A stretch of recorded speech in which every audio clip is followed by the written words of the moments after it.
مسجد امام بخاری رحمۃ اللہ علیہ میں مہینہ والی اجتماع سے جو ہر مہینے میں تیسرے اتوار کو مغرب سے عشاء کے درمیان کا جو درس یہ اجتماع ہوتا ہے، اس میں آج درس قرآن میں 2 چھوٹے سورتوں کی مختصر تفسیر آپ کے سامنے رکھی جائے گی۔ ایک ہے سورہ فلق اور دوسرا ہے سورہ ناس۔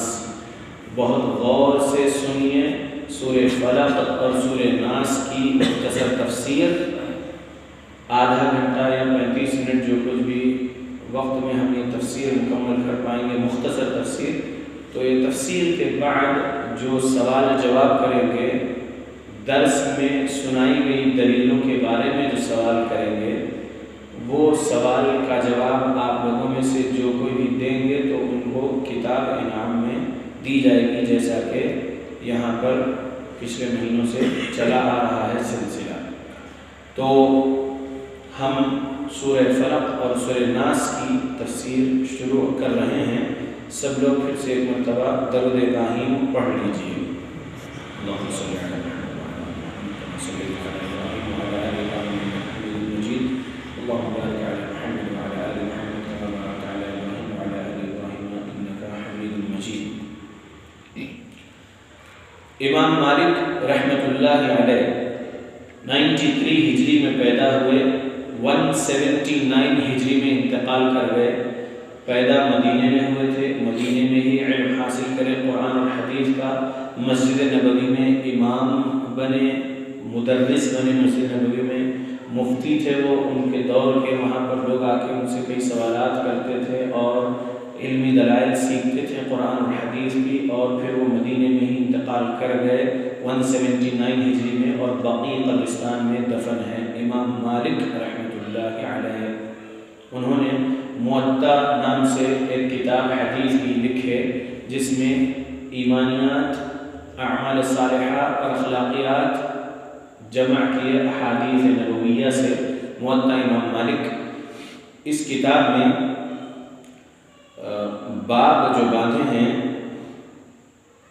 التعوذ والرقیہ فی المرض، حدیث نمبر 1803 میں یہ حدیث ہے کہ عائشہ صدیقہ رضی اللہ عنہ سے روایت ہے کہ رسول اللہ صلی اللہ علیہ وسلم کی طبیعت جب ناساز ہوتی تو آپ معوذتین پڑھ کر دم فرما لیا کرتے تھے۔ پیارے نبی خود معوذتین پڑھ کر خود دم کر لیتے تھے، اور جب تکلیف زیادہ ہو جاتی آپ کی تو پھر عائشہ رضی اللہ عنہ معوذات پڑھتے تھے اور رسول اللہ صلی اللہ علیہ وسلم کے ہاتھ پر دم کرتے تھے، اور رسول اللہ صلی اللہ علیہ وسلم کا ہی ہاتھ جو ہے آپ کے جسم پر پھیرتے تھے برکت کی امید سے۔ یہ دلیل 1803 موطا امام مالک میں، اور یہ حدیث امام بخاری رحمۃ اللہ علیہ، امام مسلم رحمۃ اللہ علیہ، امام ابو داؤد رحمۃ اللہ علیہ، امام نسائی رحمۃ اللہ علیہ، امام ابن ماجہ رحمۃ اللہ علیہ نے بھی نقل کیے ہیں ان کی کتابوں میں۔ صحیح بخاری میں حدیث نمبر 5016 ہے، صحیح مسلم میں حدیث نمبر 2192 ہے، سنن ابو داؤد میں حدیث نمبر 3902 ہے، اور امام نسائی کی الکبریٰ میں 7544 ہے، اور امام ابن ماجہ کی حدیث کی کتاب میں حدیث نمبر 3529 ہے۔ تو یہ حدیث کئی احادیث کی کتاب میں آئی ہے۔ پیارے نبی اپنے آپ پر سورہ فلق اور سورہ ناس پڑھ کر دم کرتے تھے تکلیف دور کرنے کے لیے، بیماری میں۔ پیارے نبی کے عمل کے مطابق ہم کو بھی جب کبھی تکلیف ہو تو ہم سورہ فلق اور سورہ ناس پڑھ کر اپنے آپ پر دم کر لیا کریں، اپنے بچوں پر دم کر لیا کریں۔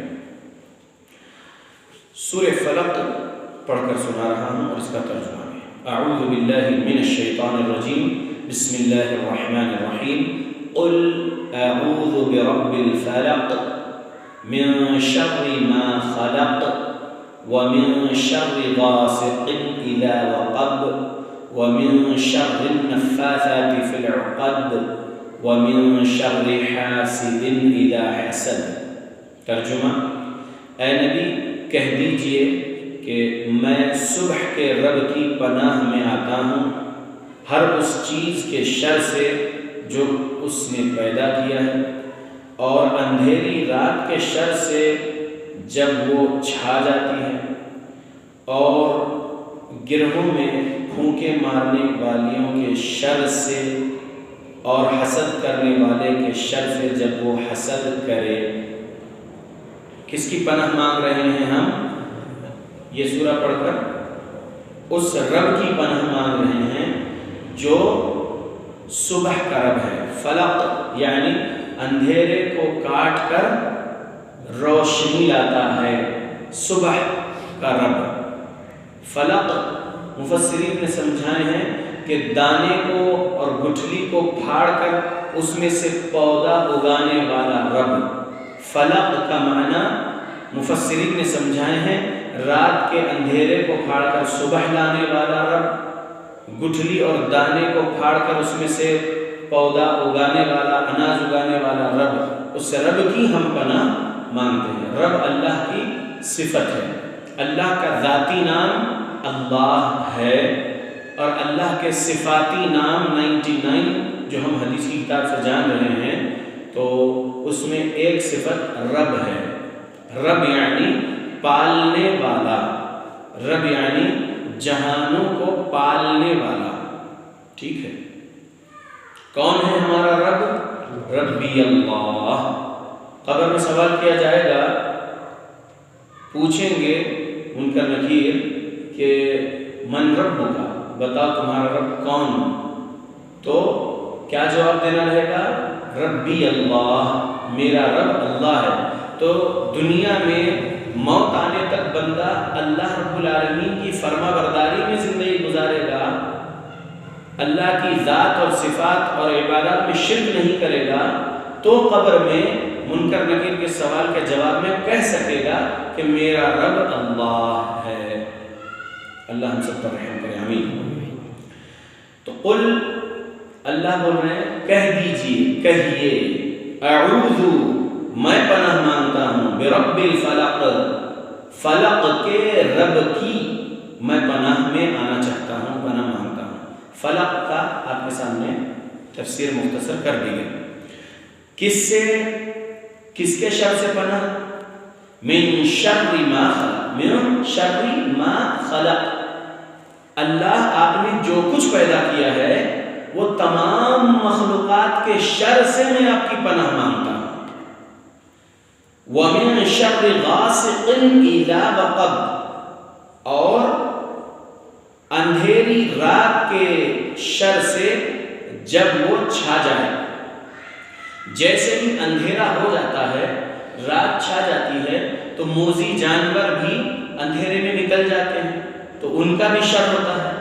اور شیطان صفت انسان لوگ، ڈاکو لوگ اور درندے قسم کے گناہ کرنے والے شیطان صفت انسان لوگ نکل جاتے ہیں لوٹ مار کرنے اور نقصان پہنچانے، قتل کرنے وغیرہ اندھیری رات میں۔ اسی طریقے سے جن شیاطین ہو، جن مومن جو ہے وہ کبھی انسانوں کو تکلیف نہیں دیتے، سورہ جن سورہ 72 آیت نمبر 14 کے مطابق، اور جن شیاطین جو ہے آیت نمبر 15 سورہ جن میں جو ہے اس کے مطابق والے جو جنات ہیں، یعنی جہنم کا ایندھن بننے والے جو جنات شیاطین ہیں، ابلیس کے پیروکار، وہ بھی اندھیری رات میں نکل جاتے ہیں اور پھر تکلیف پہنچانے کے بہت سارے شیطانی حرکتیں کرتے رہتے ہیں۔ تو رات کا اندھیرا جب چھا جاتا ہے تو شر جو اس اندھیری رات میں اللہ کی مخلوقات کرتے ہیں، تو ہم کیا اللہ سے بول رہے ہیں کہ ہم آپ کی پناہ مانگتے ہیں رات کے شر سے جب وہ چھا جائے، اس کا اندھیرا چھا جائے۔ وَمِن شَرِّ النَّفَّاثَاتِ فِي الْعُقَدِ، اور اس شر سے جو جادوگرنیاں گیٹھیوں میں پھونک مارتی ہے جادوئی منتر پڑھ کے، ہم اس جادوئی شر سے بھی آپ کی پناہ میں آنا چاہتے ہیں اے اللہ، اے ہمارے رب۔ اللہ سے آپ بول رہے ہیں وَمِن شَرِّ النَّفَّاثَاتِ فِي الْعُقَدِ، نفاثات فی العقد مطلب گیٹھیوں میں، عقد یعنی گیٹھی، نفاثات یعنی پھونک مارنا، گیٹھیوں میں پھونک مارنے والیوں کے شر سے بھی ہم آپ کی پناہ میں آنا چاہتے ہیں اے ہمارے رب اللہ۔ وَمِن شَرِّ حَاسِدٍ إِذَا حَسَدَ، اور ہم حاسد کے شر سے جب وہ حسد کرے ہم آپ کی پناہ میں آنا چاہتے ہیں اے ہمارے رب اللہ. ہم یہ بول رہے ہیں. تو پہلی بات جو بولے من شر ما خلق، آپ کی تمام مخلوقات کے شر سے ہم آپ کی پناہ میں آنا چاہتے ہیں. تو یہ عام بات آپ پہلے بولے اللہ سے. اس کے بعد آپ خاص بات بولے رات کے اندھیرے میں ہونے والے شر سے، جبکہ اس کا اندھیرا چھا جائے ہم اس شر سے آپ کی پناہ میں آنا چاہتے ہیں. اور جادوگرنیوں کے جادو سے ہم آپ کی پناہ میں آنا چاہتے ہیں. حسد کرنے والے حاسد کے حسد سے ہم آپ کی پناہ میں آنا چاہتے ہیں. تو پہلے آپ بولے عام مخلوقات کے شر سے آپ کی پناہ میں آنا چاہتے ہیں. پھر آپ نے 3 خاص باتیں بھی اللہ کے سامنے سنائیں کہ ہم یہ خاص قسم کے شر سے بھی آپ کی پناہ میں آنا چاہتے ہیں اے ہمارے رب اللہ. سمجھ لیں. تو قل اعوذ برب الفلق، یہ جو ترجمہ آپ سنے ہیں سمجھے ہیں، اس کو اچھے سے آپ یاد کریے.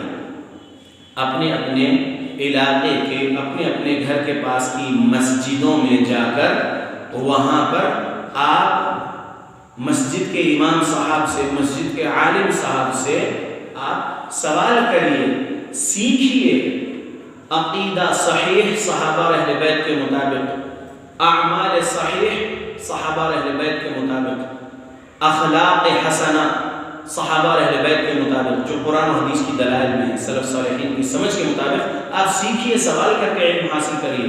سوروں کو یاد کروانے بولیے امام صاحب کو، یاد کروائیے چھوٹے چھوٹے سورے، اے امام صاحب مجھے بولیے آپ، اور اس سورے کا ترجمہ بھی مجھے یاد کرائیے کھلے کھلے الفاظ میں، تاکہ میں جب نماز میں کھڑوں اور جب قرات کروں میں تو وہ سورے کو زبان پہ رکھ سکوں قرات کے وقت، اور دل و دماغ میں وہ ترجمے کو یاد میں رکھوں تاکہ میرا دھیان ادھر ادھر نہ بھٹکے، نماز میں پورا کنسنٹریشن رہے، تاکہ میں جو ہے وہ ترجمے میں جو ہے اپنے آپ کا دل و دماغ لگاؤں گا تو میں سمجھ کر پڑھنے والا بن جاؤں گا کہ ہاں میں جو زبان سے قرات کر رہا ہوں، چھوٹا ہی سورہ کیوں نہ ہو، سورہ فلق سورہ ناس، لیکن اس کا ترجمہ سمجھتے ہوئے پڑھنے والا بن جاؤں. آپ امام صاحب سے بول کر سیکھیے، علم والوں سے علم حاصل کریے. فاسألوا اہل الذکر ان کنتم لا تعلمون، اللہ نے قرآن میں سبق دیا ہے ہمیں سورہ انبیاء نمبر 7 میں کہ اہل علم سے سوال کر کے علم حاصل کر لو اس چیز کے بارے میں جس کا علم آپ کو نہیں ہے. تو آج سورہ فلق اور سورہ ناس کی تفسیر میں مختصر باتیں آپ کے سامنے سورہ فلق کی آ گئی ہیں. اب میں آگے آپ کے سامنے تھوڑی اور تفسیر سورہ فلق کی سنانا چاہتا ہوں. من شر ما خلق میں تو آپ بول رہے ہیں کہ ہر اس چیز کے شر سے جو آپ نے پیدا کیا ہے اللہ مجھے آپ کی پناہ میں رکھیے. ہر اس چیز کے شر سے میں آپ کی پناہ چاہتا ہوں.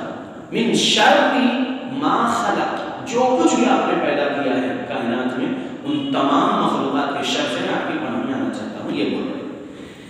پھر غاسق اذا وقب جو بول رہے تھے ومن شر غاسق اذا وقب، تو رات کے اندھیرے سے.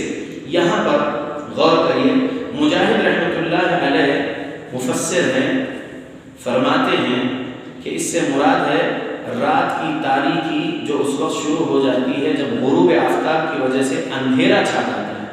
مجاہد رحمۃ اللہ علیہ کا ایک قول امام بخاری رحمۃ اللہ نے بیان فرمایا ہے، یعنی جیسے ہی سورج ڈوبا اور اندھیرا شروع ہو گیا تو اس اندھیرے شروع ہونے سے لے کر جب تک وہ اندھیرا رہے گا اس میں جو کچھ بھی شر ہوتا ہوگا اللہ رب العالمین کی مخلوقات میں سے جو بھی مخلوق وہ شر کرتی ہے تو اللہ اس اندھیری رات کے اندر ہونے والے شر سے بھی میں آپ کی پناہ میں آنا چاہتا ہوں. آپ یہ بول رہے ہیں. اسی طرح ابن عباس رضی اللہ عنہ، محمد بن کعب قرظی، ضحاک، خصیف، حسن اور قتادہ کا بھی قول ہے کہ اس سے مراد رات ہے جب وہ اپنے اندھیرے کے ساتھ چھا جائے. اللہ ہماری حفاظت کرے ہر شر سے، آمین. اللہ کے بندو، وَمِن شَرِّ النَّفَّاثَاتِ فِي الْعُقَدِ، یہ ہے کہ جب گیٹھیاں ڈال کر اس میں جادوئی منتر پھونکتی ہیں جادوگر، جادوگر مرد بھی ہوتے ہیں، یہاں پر خاص صیغہ جادوگرنیوں کے لیے کہا گیا وَمِن شَرِّ النَّفَّاثَاتِ فِي الْعُقَدِ، جادوگرنیوں کے بارے میں. تو جادو کا انکار نہیں کرنا چاہیے. جادو کا انکار کرنے والے اب یہ آیت کے بارے میں کیا بولیں گے؟ رب کے قرآن میں رب کہتا ہے کہ جادو کرنے والیاں گیٹھیوں میں جادو منتر پڑھ کے پھونک مارتی ہیں. تو جادو کے شر سے اللہ کی پناہ مانگنا سکھا رہے ہیں اللہ خود. تو اب جادو کا انکار نہیں کرنا چاہیے. جادو ہے اس زمین پر، جادو اثر انداز ہوتا ہے بإذن اللہ. وما هم بضارين به من احد الا باذن الله. اللہ نے سورہ بقرہ آیت نمبر 102 میں کہا کہ جادو اس وقت تک اثر انداز نہیں ہو سکتا جب تک کہ اللہ کا حکم نہ ہو. تو نعوذ باللہ، کیا اللہ رب العالمین جادوگر کی مدد کر رہے ہیں آپ کو جادوئی تکلیف پہنچانے کے لیے؟ نہیں.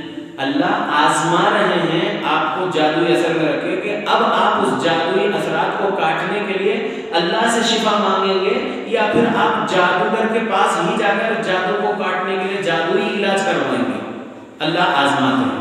تو لہذا ہمیں چاہیے کہ ہم اللہ رب العالمین سے اپنا تعلق جوڑیں، شرک و کفر بدعت خرافات سے بچتے ہوئے سلف صالحین کے مطابق ایمان و عمل بنائیں. اور جادو ہے، جادو اثر انداز ہوتا ہے.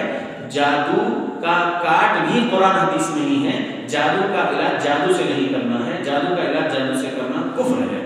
یہ بات ذہن میں رکھنا ہے. امام مجاہد رحمۃ اللہ علیہ فرماتے ہیں جب وہ منتر پڑھیں اور گروہ میں پھونک مارتے ہیں جادوگرنیاں تو وہ اثر جو ہوتا ہے اس اثر کے شر سے اللہ رب العالمین کی پناہ مانگنا ہے. یہ امام مجاہد رحمۃ اللہ علیہ کا قول تفسیر طبری جلد 30 صفحہ نمبر 460 میں ہے.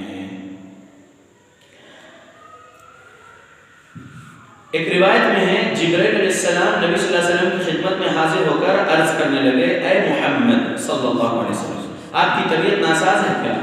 پیارے نبی نے کہا نعم، ہاں.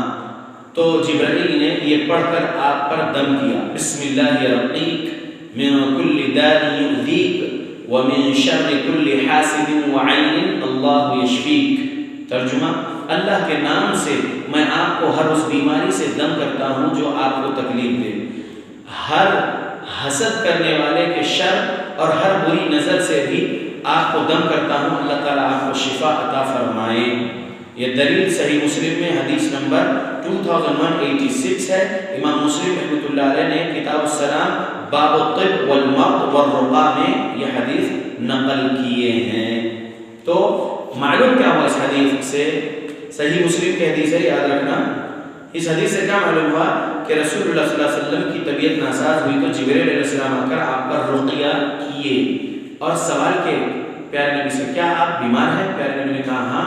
تب جبرائیل علیہ السلام نے اللہ رب العالمین کے نام کے ساتھ آپ پر دم کیے. تو یہ دعا پڑھے، بسم اللہ یرقیک من کل داء یؤذیک ومن شر کل حاسد وعین اللہ یشفیک. اللہ اکبر. تو یہ پیارے نبی صلی اللہ علیہ وسلم کی اس حدیث کو اس سورہ کی تفسیر میں اس لیے نقل کیے مفسر نے کیونکہ رقیہ شرعیہ جو ہے وہ سورہ فلق اور سورہ ناس سے بھی کیا جاتا ہے. نبی اکرم صلی اللہ علیہ وسلم پر جادو کا بیان. امام بخاری رحمۃ اللہ علیہ کی صحیح البخاری میں کتاب الطب میں حدیث نمبر 5763 5765 دو حدیثیں عائشہ صدیقہ رضی اللہ عنہا سے روایت کردہ حدیثیں ہیں. حدیث لمبی ہے، پوری سناؤں گا، غور سے سنیے. کیونکہ پیارے نبی پر جو جادو کیا گیا تھا تو یہی سورہ فلق اور یہی سورہ ناس کو پیارے نبی پڑھے. اللہ رب العالمین کے فضل و کرم سے پیارے نبی پر کیا ہوا جادو کا اثر کٹ گیا. سنیے حدیث کیا ہے.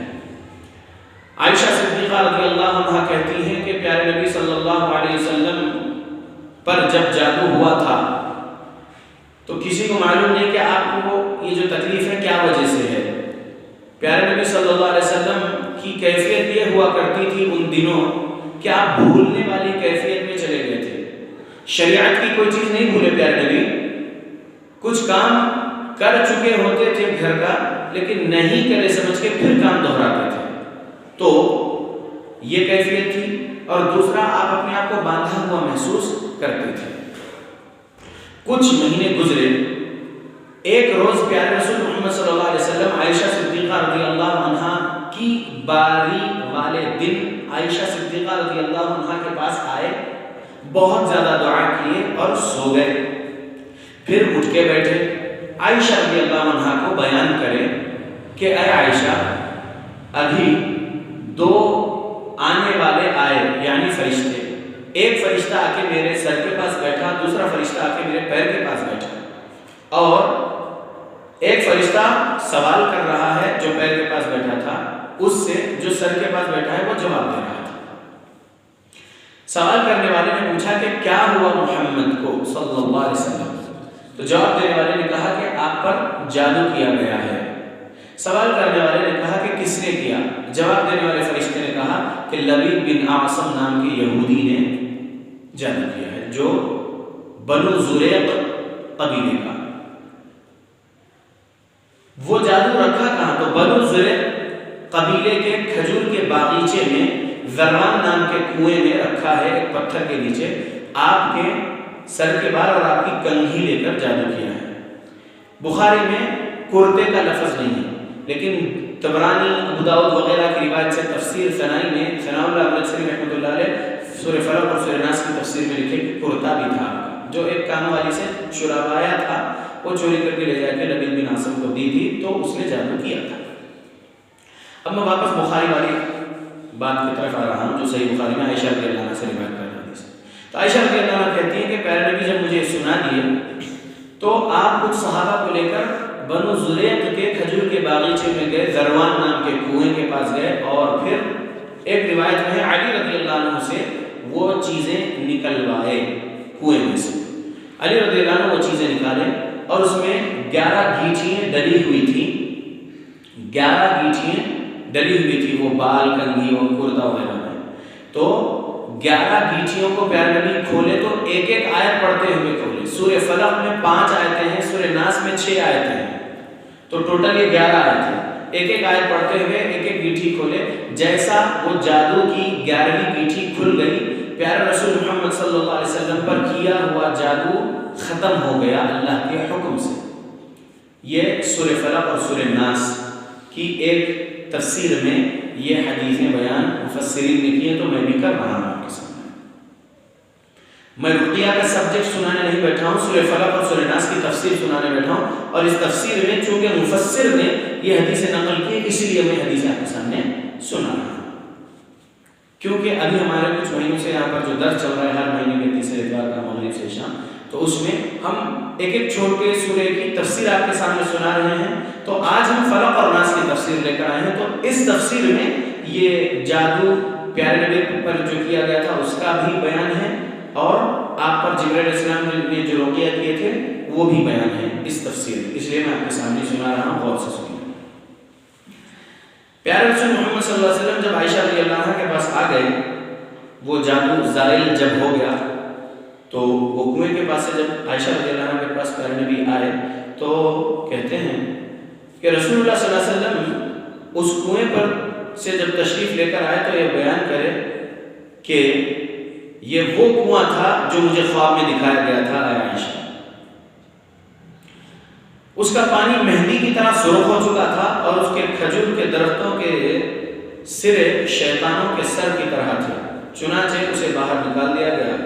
عائشہ رضی اللہ عنہا بیان کرتی ہیں کہ میں نے پوچھا اے اللہ کے نبی، آپ اس بات کو لوگوں میں پھیلا کیوں نہیں دیتے؟ تو اما اللہ فقد شفانی واکرہ ان اثیر علی احد من الناس شرا، اللہ تعالیٰ نے مجھے شفا عطا فرما دی ہے، اور میں اس بات کو ناپسند کرتا ہوں کہ کسی بھی آدمی کے بارے میں یہ شر پھیلاؤں۔ اب چونکہ لبید بن اعصم نے کیا تھا تو اس کے بارے میں پیارے نبی صلی اللہ علیہ وسلم یہ بات عام نہیں کرنا چاہ رہے تھے لوگوں میں، اس لیے اس وقت پیارے نبی عام نہیں کرے، بس جادو کا اثر ختم ہو گیا نا، تو عائشہ رضی اللہ عنہ کو بیان کر دیے۔ اور جو صحابہ، کچھ صحابہ پیارے نبی کے ساتھ گئے تھے اس کنویں پر، وہ نکالنے کے وقت بس اتنوں کو ہی معلوم تھا۔ تو اللہ کے بندو، یہ ہوئی سورہ فلق کی تفسیر مختصر۔ میں آپ کے سامنے سورہ ناس کی تفسیر شروع کر رہا ہوں۔ سنیے کہ پیارے رسول محمد صلی اللہ علیہ وسلم پر جادو کیا گیا تھا، اور جادو کا اثر پیارے نبی کے رب نے، ہم سب کے رب نے ختم کیا۔ پیارے نبی نے اپنے آپ سے وہ جادو کے اثر کو نہیں کاٹے، یہ بات ذہن میں رکھیے، سمجھ میں آ گیا آپ لوگوں کو؟ کیونکہ پیارے نبی خود بولتے ہیں کہ فقد شفانی، کس نے؟ یقیناً مجھے شفا دیا ہے اللہ نے۔ محمد رسول اللہ صلی اللہ علیہ وسلم اپنے آپ کو شفا نہیں دے سکے، محمد رسول اللہ صلی اللہ علیہ وسلم کو بھی شفا اللہ نے دیا ہے، جس اللہ نے ابراہیم علیہ السلام کو بھی شفا دیا تھا، جس اللہ نے ایوب علیہ السلام کو بھی شفا دیا تھا، وہی اللہ شفا دینے والا ہے۔ اللہ کے علاوہ کوئی نبی کوئی ولی کسی کو شفا نہیں دے سکتے۔ یہ پیارے نبی کے الفاظ سے ہمیں سبق مل رہا ہے۔ اللہ کے نبی قل اعوذ برب الناس، اس بارے میں بھی ذرا دھیان لگا کر سنیے، کیونکہ سوال جو کیا جائے گا تو آپ لوگ جواب آسانی سے دے سکنا انشاءاللہ، دھیان لگائیے۔ بسم اللہ الرحمن الرحیم، قل اعوذ برب الناس، کہیے اے نبی، اعوذ میں پناہ مانگتا ہوں، برب الناس انسانوں کے رب کی، ملک الناس انسانوں کے مالک کی یا انسانوں کے بادشاہ کی، الہ الناس انسانوں کے معبود کی۔ تین صفات اللہ کے یہاں پر ہے۔ قل اعوذ برب الفلق میں صرف ایک صفت ہم بولے، اعوذ برب الفلق، ہم فلق کے رب کی پناہ مانگتے ہیں، فلق کے رب کی پناہ میں آنا چاہتے ہیں۔ وہاں پر صرف رب بولے سورہ فلق میں، یہاں پر تین صفات اللہ رب العالمین کی بول رہے ہیں۔ اعوذ میں پناہ مانگتا ہوں، برب الناس انسانوں کے رب کی، ملک الناس انسانوں کے بادشاہ کی پناہ میں آنا چاہتا ہوں، الہ الناس انسانوں کے معبود کی پناہ میں آنا چاہتا ہوں۔ تین ایٹریبیوٹس آپ بول رہے ہیں یہاں پر اس سورہ میں، اللہ رب العالمین کے تین ایٹریبیوٹس کا حوالہ دے کر اللہ سے آپ اللہ کی پناہ مانگ رہے ہیں۔ کون سے تین صفات کا حوالہ سنا رہے ہیں آپ اللہ کو اللہ کی پناہ مانگنے کے لیے؟ رب الناس، ملک الناس، الہ الناس۔ سمجھ میں آ گیا؟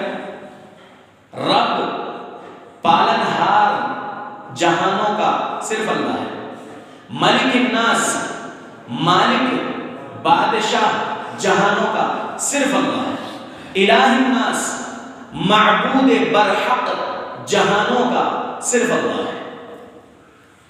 الہ ورڈ سمجھانا چاہتا ہوں، کیونکہ الہ ورڈ اگر سمجھ جائیں گے مسلمان تو شرک بدعت خرافات سے بچ جائیں گے انشاءاللہ۔ الہ ورڈ سمجھیں، الہ ورڈ، لا الہ الا اللہ بول رہے ہیں آپ کے کلمہ توحید میں، آپ لوگ بول رہے ہیں نا، تو ترجمہ کریے، وٹ ٹو وٹ ترجمہ کریے، آپ کریے، نہیں ہے کوئی، وٹ ٹو وٹ بولیے، عربی میں بولیے، اس کا اردو بولیے۔ لا نہیں، الہ معبود، الا اللہ سوائے اللہ، یہ وٹ ٹو وٹ ترجمہ ہوا۔ تو اس میں الہ کے لیے آپ کیا ترجمہ بولے؟ الہ کا ترجمہ، الہ الہ کا ترجمہ کیا بولے؟ الہ معبود، معبود۔ معبود کون کون معبود ہیں غور کریے۔ نصارہ عیسیٰ علیہ السلام کو معبود بنائے ہیں یا نہیں بنائے ہیں؟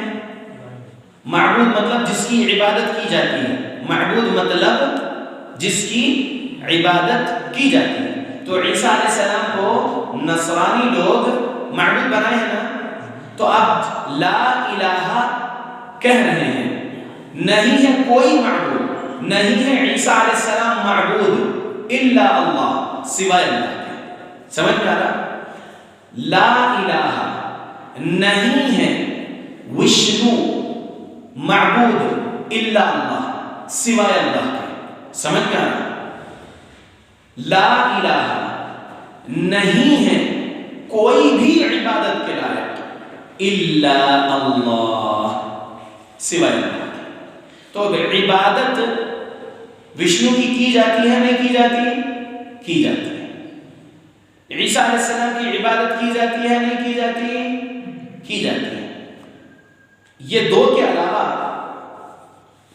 لا الہ الا اللہ محمد رسول اللہ پڑھنے والے شیخ عبد القادر جیلانی رحمۃ اللہ علیہ کی عبادت کرتے ہیں یا نہیں کرتے؟ کرتے ہیں عبادت. کیسے؟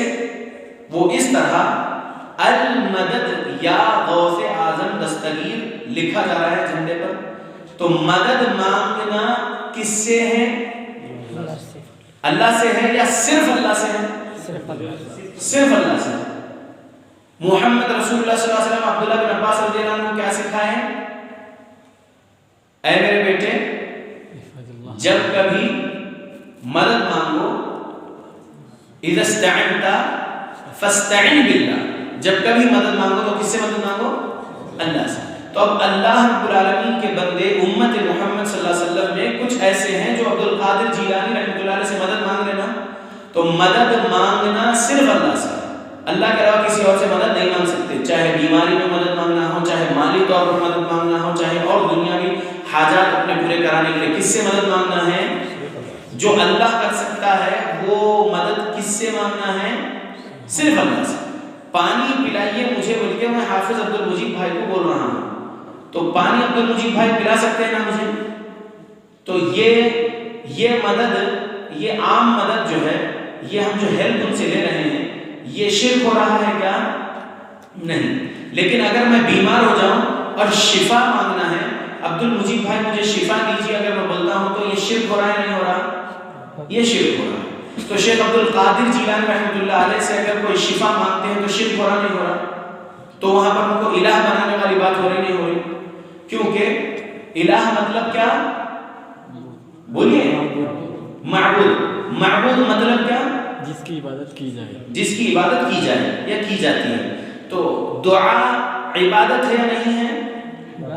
پیارے نبی کی حدیث ترمذی میں موجود ہے، آپ کو کئی بار سنے ہوں گے، الدعاء هو العبادہ. الدعاء هو العبادہ. دعا کیا ہے؟ عبادت ہے. تو اللہ سے مانگنے کے علاوہ اللہ کے کسی نبی سے یا کسی ولی اللہ سے مانگ رہے ہیں، تو یہ ان کو الہ بنانے والی بات ہوئی یا نہیں ہوئی؟ ہوئی نا. تو پھر آپ لا الہ بھی بول رہے ہیں، الا اللہ بھی بول رہے ہیں، لیکن اس کا مطلب نہیں سمجھتے ہوئے پھر اللہ کے کسی بندے کو الوہیت پر بٹھا دیے. جیسا کہ رافضی لوگ علی رضی اللہ عنہ کو پکارتے ہیں مدد کے لیے، علی یا علی مدد بولتے ہیں، جبکہ کفریہ جملہ ہے، نہیں بولنا چاہیے. تو رافضی علی رضی اللہ عنہ کو معبود بنا رکھے ہیں، نہیں بنا رکھے ان کے عقیدے، ان کے اعمال کے ذریعے. تو اب جب آپ کہہ رہے ہیں لا الہ نہیں ہے کوئی عبادت کے لائق، تو عبادت جتنوں کی بھی کی جا رہی ہے زمین پر، وہ تمام معبودوں کا آپ رد کر رہے ہیں لا الہ کہہ کر. اس کے بعد آپ اقرار کر رہے ہیں الا اللہ. تو اللہ کون سا معبود ہے؟ معبود برحق. اللہ کون سا معبود ہے؟ معبود برحق. اس کے علاوہ کسی کی عبادت کرنا ہی نہیں ہے. عبادت صرف اللہ ہی کی کرنا ہے، کیونکہ وہی پوری کائنات کا کریٹر ہے، سسٹینر ہے، چیریشر ہے. سمجھ میں آ گیا؟ تو اب یہاں پر قل اعوذ برب الناس ملک الناس الہ الناس جب بول رہے، ترجمہ سمجھتے ہوئے بولیں گے تو بندہ شرک کر سکے گا کیا؟ نہیں نا. جب آپ ترجمہ سمجھ لیں گے تو شرک بدعت خرافات سے بچ جائیں گے. اس لیے قرآن حدیث کا ترجمہ سلف صالحین کے مطابق سمجھنا ضروری ہے میرے پیارے بھائیوں. ٹھیک ہے؟ تو آپ جب اس سورے کے ذریعے سے اللہ کی پناہ مانگ رہے ہیں مخلوقات کے شر سے بچنے کے لیے، تو اس میں کتنے صفات اللہ کے آپ بول رہے ہیں؟ کتنے صفات کے وسیلے سے آپ اللہ رب العالمین کا پناہ مانگ رہے ہیں؟ 3 صفات کے وسیلے سے اللہ کی پناہ آپ مانگ رہے ہیں تمام مخلوقات کے شر سے بچنے کے لیے. وہ 3 صفات کون سی ہے؟ رب، ملک، الہ. رب اللہ ہے، ملک یعنی بادشاہ کائنات کا اللہ ہے، الہ یعنی معبود برحق صرف اللہ ہے. 3 صفات کے واسطے وسیلے سے آپ اللہ رب العالمین سے بول رہے کہ میں آپ کی پناہ میں آنا چاہتا ہوں آپ کے مخلوقات کے شر سے. اب آگے سنیے کس کے شر سے آپ اللہ کی پناہ مانگ رہے ہیں اس سورے میں، سورہ ناس میں؟ من شر الوسواس الخناس. کس کے؟ وسوسہ ڈالنے والے کے شر سے، جو وسوسہ ڈال کر پیچھے ہٹ جاتا ہے. کون ہے خناس؟ کون ہے الوسواس؟ من شر الوسواس الخناس جب بول رہے وسواس الخناس کے شر سے میں آپ کی پناہ مانگتا ہوں، تو کون ہے وہ؟ ہمارے جسم کے اندر ہے۔ 2814 نمبر کی حدیث صحیح مسلم میں ہے، پیارے رسول محمد صلی اللہ علیہ وسلم فرمائے قد وکل اللہ قرینہ من الجن، یقیناً موکل کر رکھا ہے اللہ نے ایک قرین جنوں میں سے تمہارے ساتھ۔ وَإِيَّاكَ يَا رسول اللہ، اے اللہ کے رسول کیا آپ کے ساتھ بھی وہ جن ہیں؟ قرینہ من الجن، پیارے نبی نے کہا وَإِيَّايَ، ہاں میرے ساتھ بھی ہے، لیکن اللہ نے میری مدد کیا ہے اس پر، وہ اسلام قبول کر چکا ہے، وہ مجھے برائی کی طرف وسوسہ نہیں کرتا ہے۔ یہ خاص کس کے لیے تھا؟ محمد الرسول اللہ صلی اللہ علیہ وسلم کے لیے خاص۔ اب ہم امت محمد ہیں، ہے نا، ہم امتی ہیں نا محمد رسول اللہ صلی اللہ علیہ وسلم کے، تو ہم امتیوں کے اندر جو قرینہ من الجن ہے وہ وسوسے ڈالتا ہے۔ کہاں ڈالتا ہے وسوسے؟ الذی، جو وہ ہے وسوسے ڈالنے والا، یوسوس فی صدور الناس، وسوسہ ڈالتا ہے انسانوں کے سینوں میں۔ صدر یعنی صاد دال را، صدر، صدر یعنی سینہ، صدور یعنی سینے۔ انسانوں کے سینوں میں جو وسوسے آتے ہیں وہ وسوسے کون ڈالتے ہیں؟ من الجنۃ والناس، جو جن قرینہ من الجن ہمارے اندر ہے، جو جن شیطان وسوسے ڈالنے والا وہ بھی ہمارے سینے میں وسوسہ ڈال رہا ہے، اور انسانوں میں سے بھی کچھ لوگ ہوتے ہیں جو وسوسہ ڈالتے ہیں۔ مثال کے طور پہ کوئی چیخ پکار کرتے ہوئے تقریر کرنے والے اگر کچھ بھی چیخ پکار کر کے تقریر کر رہے ہیں اور قوم کو شرک بدعت خرافات سکھا رہے ہیں، قرآن کی آیت پڑھ رہے، حدیث رسول پڑھ رہے، لیکن اس کا مطلب سلف صالحین کے مطابق نہیں سمجھا رہے، بلکہ صوفی ازم کے مطابق شرک بدعت خرافات سکھا رہے لوگوں کو، اور ایک ویڈیو میں بول رہے ہیں کہ جو ہے نماز پڑھنے والا گمراہ ہو سکتا، روزہ رکھنے والا گمراہ ہو سکتا، لیکن درگاہ کو جانے والا گمراہ نہیں ہو سکتا، ایسا بول رہے۔ تو یہ وسوسہ ڈالنا ہوا نہیں ہوا؟ تو کون وسوسہ ڈال رہی ہے؟ من الجنۃ والناس، جو سینوں میں وسوسہ ڈالنے والا جن ہے وہ تو ڈال رہا ہے، لیکن والناس میں سے ایسے ہی ناس ہے، والناس میں سے ایسے ہی انسان لوگ ہیں جو وسوسہ ڈال رہے لوگوں کے دلوں میں اور گمراہ کر رہے ہیں، گمراہ کر رہے ہیں۔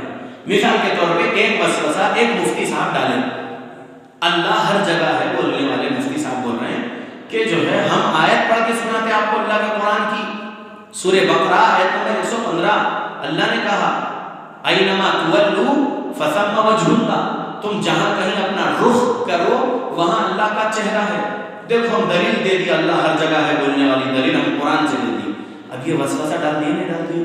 ارے ہو بھائی بات تو صحیح ہے، وہ عالم صاحب جو ہے، وہ مولانا صاحب جو ہے، قرآن کی سورہ بقرہ آیت نمبر 115 دے دی دلیل میں، اللہ ہر جگہ ہے بولنے کے لیے، انہوں بھی تو قرآن کی دلیل سے بول رہے نا، اینما تولوا، تم جہاں کہیں گے اپنا رخ کرو، فثم وجہ اللہ، وہاں اللہ کا چہرہ ہے۔ تو یہ تو جس بھی ترجمے میں پڑھ لو، چاہے کسی بھی فرقے کے ترجمے میں پڑھ لو، سورہ بقرہ آیت نمبر 115 میں وہی ترجمہ ہے، تم جہاں کہیں اپنا رخ کرو وہاں اللہ کا چہرہ ہے۔ تو اب یہ تو ثابت ہو گیا کہ اللہ از ایوری ویئر، اللہ ہر جگہ، نعوذ باللہ۔ تو یہ وسوسہ ڈال دیا نا مولانا صاحب، تو انہوں ان کی عقل سے سمجھے نا وہ حدیث کو، لیکن اگر وہ آیت کو، وہ آیت سورہ بقرہ آیت نمبر 115 کو اگر عبداللہ بن عمر رضی اللہ عنہ کی تفسیر سے سمجھاتے تو وہ آیت کا شان نزول یہ تھا کہ پیارے نبی صلی اللہ علیہ وسلم سفر میں تھے، اونٹ پر تھے اور آپ نماز پڑھنا چاہتے تھے، تو آپ قبلہ، اب رات کا وقت ہے، قبلہ نہیں سمجھ میں آ رہا ہے، دن ہوتا تو سمجھ لیتے کہ سورج کس جانب جا رہا ہے، لیکن اب رات کا ٹائم تھا، آپ نوافل پڑھنا چاہتے تھے تو قبلہ نہیں معلوم، قبلہ کدھر ہے۔ تب رب نے قبلے کے لیے یہ بات پیارے نبی صلی اللہ علیہ وسلم سمجھانے کے لیے یہ آیت نازل کی، جبرائیل علیہ السلام کو بھیجے پیارے نبی کے پاس، اور پیارے رب نے کہا نبی سے اینما تولوا فثم وجہ اللہ، اینما تولوا فثم وجہ اللہ، آپ جہاں کہیں بھی اپنا رخ کرو وہاں اللہ کا چہرہ ہے۔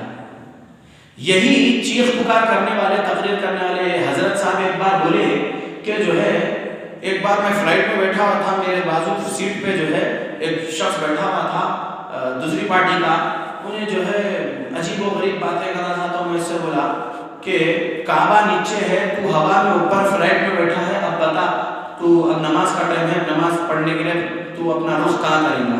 کعبہ نیچے ہے، تو اپنا چہرہ کہاں کر کے نماز پڑھے گا بتا؟ تو ادھر ادھر کی گھمانے والی باتیں بول کے قوم کو وسوسہ ڈال رہے، دیکھو شرک بدعت خرافات سکھانے کے لیے۔ تو اس کو ہم سورہ بقرہ آیت نمبر 115 سے ہی سبق دیں گے، عبداللہ بن عمر رضی اللہ عنہ والی روایت سے ہم اس کو سبق دیں گے کہ سنو میرے بھائی، توبہ کر لو، آپ کی یہ منطقی تفسیر سے توبہ کر لو، اور صحابی والی تفسیر لے لو جو پیارے نبی صلی اللہ علیہ وسلم کے صحابہ پیارے نبی سے سیکھے کہ اینما تولوا فثم وجہ اللہ۔ یہ آیت نازل ہوئی قبلہ سمجھنے کے لیے اس وقت جب آپ سواری پر ہو اور آپ کو قبلہ نہ معلوم ہو، رات کا وقت ہو، آپ سفر میں ہو، تو ٹرین میں آپ سفر کر رہے، ٹرین کیسی ڈائریکشن میں چلتے رہتی؟ قبلہ چینج نہیں ہوتے ہیں نا، تو اب آپ کی سیٹ جو ہے، جو بھی آپ کی سیٹ ہے ٹرین میں، نماز تو آپ کو پڑھنا ہے، نماز چھوڑنا نہیں، نماز فرض ہے، نماز کا چھوڑنا شرک بدعت، شرک کفر ہو جاتا، لہذا نماز تو پڑھنا ہے، آپ پڑھیں گے۔ تو یہ آیت کے مطابق جہاں آپ اپنا رخ کرو وہاں پر رب کا چہرہ ہے، مطلب یہ کہ رب کا چہرہ ادھر نہیں ہے جہاں آپ فیس کر رہے ہیں، نوز باللہ آپ کے روڈ سے چل رہے، رائٹ میں مندر دکھ رہی، لیفٹ میں گرودوارہ دکھ رہا، تھوڑی دور کے بعد جو ہے شراب کی دکان دکھ رہی، پھر تھوڑی دور کے بعد جو ہے چرچ دکھ رہا، تو جہاں آپ کا رخ آپ کر رہے ہیں نوز باللہ کہ وہاں پر اللہ کا چہرہ ہے؟ نہیں نا۔ اللہ رب العالمین الرحمن علی العرش استوى ہے، اللہ عرش پر مستوی ہے، سورہ طٰہٰ آیت نمبر 5 میں اللہ نے کہہ دیا، اور کئی آیتیں ہیں جہاں پر اللہ نے قرآن میں کہا کہ اللہ عرش پر ہے، اور احادیث رسول میں بھی کئی دلائل ہیں صحیح حدیثوں سے کہ اللہ عرش پر ہے، لیکن یہ آیت کہاں کے لیے ہے؟ قبلے کے لیے ہے۔ تو اب فلائٹ میں بیٹھو، کعبہ نیچے ہے، لیکن آپ جس سیٹ پر آپ بیٹھے ہیں بس آپ نماز پڑھ رہے ہیں، آپ کو نماز پڑھنا ہے، آپ نماز نہیں چھوڑ سکتے۔ سعودی ایئر لائنس ہے تو اس میں تو بہت آسانی سے وہاں پر نماز کا چھوٹا سا روم بنا ہوا ہے، اور اس کے اندر کعبے کا ڈائریکشن بھی بتا دیا گیا ہے۔ الحمدللہ ٹیکنالوجی کا دور ہے۔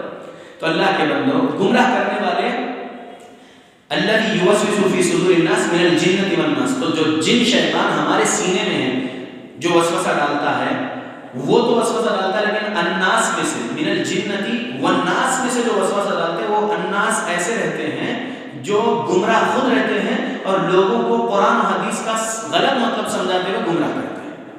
ان جاہل مولویوں کے علاوہ بھی دوسرے عام لوگ بھی کسی کے خلاف کچھ بھی جھوٹے کہانی سنا دیں گے، کسی کے خلاف کچھ بھی جھوٹا الزام لگا دیں گے، وسوسے ان کے دلوں میں ڈال دیے کسی کے بارے میں کہ ارے آپ کو معلوم فلاں ہے نہیں، انہوں ایسا کرے گا، ایسا بس یہ وسوسہ ڈال دیے، اب وہ بندہ جو ہے اس کے بارے میں بدگمان ہو رہا ہے یہاں، تو ایسا ہوتا ہے۔ تو یہ سورہ فلق اور سورہ ناس کی تفسیر میں جو آپ سمجھ رہے ہیں، اور اس میں آپ جو اللہ سے پناہ مانگ رہے ہیں، تو پناہ مانگ رہے ہیں اللہ کے صفات کے وسیلے سے، اللہ کی پناہ مانگ رہے ہیں مخلوقات کے شر سے بچنے کے لیے۔ تو اس میں سورہ ناس میں آپ جو ہے وسوسوں سے بچنے کے لیے پناہ مانگ رہے ہیں آپ اللہ سے۔ وسوسہ کیسے آتا ہے؟ ایک حدیث میں آپ کے سامنے سنانا چاہتا ہوں۔ محمد الرسول اللہ صلی اللہ علیہ وسلم کی زوج محترمہ صفیہ بنت حیی رضی اللہ عنہا روایت کرتی ہیں کہ میں ایک روز مسجد میں گئی محمد الرسول اللہ صلی اللہ علیہ وسلم کے پاس، جبکہ آپ اعتکاف میں بیٹھے ہوئے تھے۔ جب میں آپ کے پاس سے واپس جانا چاہی تو محمد رسول اللہ صلی اللہ علیہ وسلم مجھے چھوڑنے کے لیے مسجد کے باہر آئے تاکہ وہ آپ مجھے چھوڑ سکے باہر حجرے تک، اپنے کمرے تک۔ تو مسجد کے باہر دو صحابی گزر رہے تھے، تو دو صحابی جلدی جلدی اپنے قدم بڑھانے لگے۔ پیارے نبی صلی اللہ علیہ وسلم ان کو روک کر بولے کہ سنو، یہ میری بیوی صفیہ بنت حیی ہے۔ تب وہ دو صحابی نے پیارے نبی سے جواب میں بولے سبحان اللہ، گویا کہ کیا ہم آپ پر شک کریں گے اللہ کے نبی؟ تب پیارے نبی صلی اللہ علیہ وسلم نے ان سے کہا ان الشیطان یجری من ابن آدم مجری الدم، بے شک شیطان اولاد آدم کے خون میں گردش کرتا ہے، وہ تمہارے دل میں کچھ میرے خلاف شر والا وسوسہ نہ ڈال دے، شر نہ ڈال دے۔ اس لیے پیارے نبی روک کر بولے کہ یہ میری بیوی صفیہ بنت حیی ہے۔ تو معلوم یہ ہوا کہ وہ جو جن شیطان ہمارے ساتھ لگا رکھا ہے اللہ نے وسوسہ ڈالنے کے لیے، وہ بھی ایک آزمائش کے لیے تھے ہمارے ساتھ، تو وہ کہاں رہتا ہے، کیسے رہتا ہے، رب کے نبی نے بول دیے. اور یہ حدیث 7171 صحیح بخاری سے معلوم ہو گیا کہ وہ ہمارے خون میں گردش کرتا ہے. سمجھ میں آ گیا اللہ کے بندوں؟ تو ہم اللہ رب العالمین کی پناہ مانگتے رہیں. نماز میں آپ کھڑے ہیں، نماز میں شیطان وسوسہ ڈالتے رہتا ہے، بہت ساری چیزیں یاد دلانے کی کوشش کرتے رہتا ہے شیطان کہ تو یہ بھی یاد کر، یہ بھی یاد کر، یہ بھی یاد کر، فلاں سے میرے کو اتنے پیسے آنا ہے، فلاں کو مجھے یہ دینا ہے، فلاں میری میٹنگ ہے، فلاں جگہ پہ جانا ہے. مطلب جو کچھ بھی وسوسے شیطان ڈال رہا ہے، یاد دلا رہا ہے آپ کو دنیا کی باتیں. تو اس شیطان کو بھگانے کے لیے بھی حدیث موجود ہے ہمارے پاس. کیا ہے؟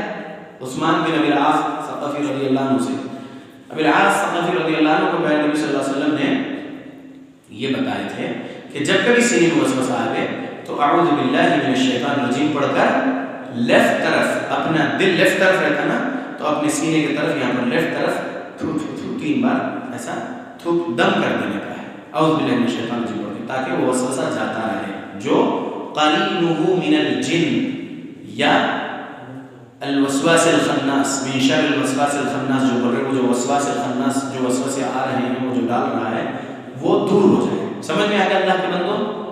تو یہ جو مختصر سے وقت میں آپ کے سامنے 2 سورے کی تفسیر رکھی گئی ہے، 48 منٹ ہونے آ گئے ہیں، میں آپ کے سامنے یہ جو آیتیں اور یہ جو حدیثیں سورہ فلق کی تفسیر سے سنایا ہوں، اس کو آپ غور سے سنے ہوں گے، اس کو یاد رکھیے. اور ابھی چھوٹا سا آپ لوگوں کا ٹیسٹ ہوگا، چھوٹا سا امتحان کہ آپ لوگ پورے غور سے، پورے دھیان سے ہماری باتیں سنیں یا نہیں. اس کے لیے اب انشاءاللہ ہم سوال جواب کرتے ہیں، تاکہ آپ لوگ میں سے جو کوئی بھی جواب دینا چاہے پہلے اپنا ہاتھ اٹھا لیں اور پھر جواب دیں، تاکہ ہم آپ کے لیے جو کتابیں لائے ہیں انعام میں دینے وہ دے سکیں، اور یہ سلسلہ جاری رہے اور آپ کے بھی دل میں جذبہ اور زیادہ بڑھتے رہے کہ ہاں الحمدللہ مجھے ہر مہینے کا تیسرا اتوار مسجد امام بخاری شاہین نگر میں آنا ہے اور جو ہے درس اٹینڈ کرنا ہے، تاکہ علم میں اضافہ ہو اور یاد میں بھی اضافہ ہوتے رہے. دیکھیے ایمان میں زیادتی بھی ہوتی ہے اور ایمان گھٹتا بھی ہے، الایمان یزید و ینقص. تو دین اسلام کی ایسی مجلسوں میں، ایسے دروس میں بیٹھنے سے علم میں اور ایمان میں اضافہ ہوتا ہے الحمدللہ. تو اللہ کے بندو، یہ 2 سورے اور یہ آیتیں، یہ جو حدیثیں ہیں، اب ہم آپ کے سامنے سوال کے طور پر رکھتے ہیں اس میں سے، تاکہ آپ جواب دیں. میں اللہ سے دعا کرتا ہوں کہ اللہ ہم کو زیادہ سے زیادہ قرآن اور حدیث پڑھنے کی توفیق دے، زیادہ سے زیادہ قرآن اور حدیث کی تفسیر کو سلف صالحین کے مطابق سمجھ کر عمل کرنے کی توفیق دے ہماری موت تک، اور اس کی تبلیغ کرنے کی بھی اللہ ہمیں توفیق دے ہماری موت تک. آمین.